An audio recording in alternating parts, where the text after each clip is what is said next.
I think if you give 10 points for each category, there's like 3 categories that are critical to being a great wrestler. And the first thing is you got to have the right look. And if you look at any wrestler that was a success, like from Hulk Hogan to Andre the Giant to Warrior to whoever was the top guy, they always had to have that a special look to them. Like when they walked in the room, it's like when Hulk Hogan walked in the room, you noticed like he was the biggest guy in the room. Or Andre or Bundy or whoever, like there was just this presence about him. So look is a very big thing in wrestling, how you look. And the other thing is your promo skills, whether you can sell the product, whether you can sell your look.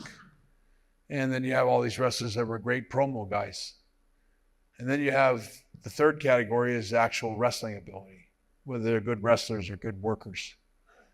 And as an example, like someone like Hulk Hogan, he was like 10 out of 10 on his look, 10 out of 10 on his promos, 3 out of 10 on his wrestling.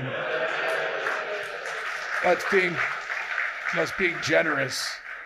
So you give Hulk Hogan like a 23. Someone like Steve Austin, you look at him, you go 9 out of 10 on his look, 10 out of 10 on his promo. His wrestling, you give him a 9 out of 10. Like he has a pretty high rating. And then like Shawn, his look is like 9 out of 10. His promos were 7 out of 10. His work, 10 out of 10. So you get a very high ratio. In my case, I was, I got enough to eat. But in my own case, I was probably a 6 out of 10 on my promos, maybe a 8 out of 10 on my look, or 7 out of 10 on my look. I never looked like Hulk Hogan or Warrior or any of these guys, but I looked enough of a part to at least work. I never felt that I was, I was too, like I had a good a high enough number anyway, but I think my work was a 10 out of 10.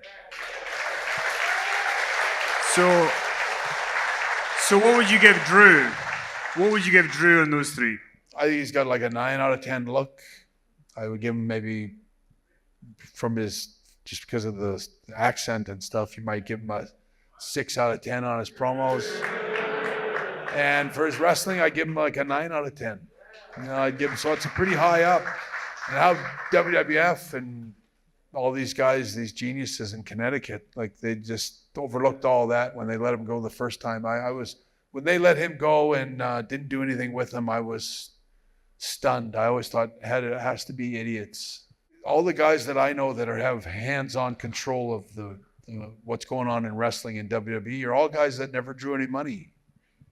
They really never drew any money. They're not big stars.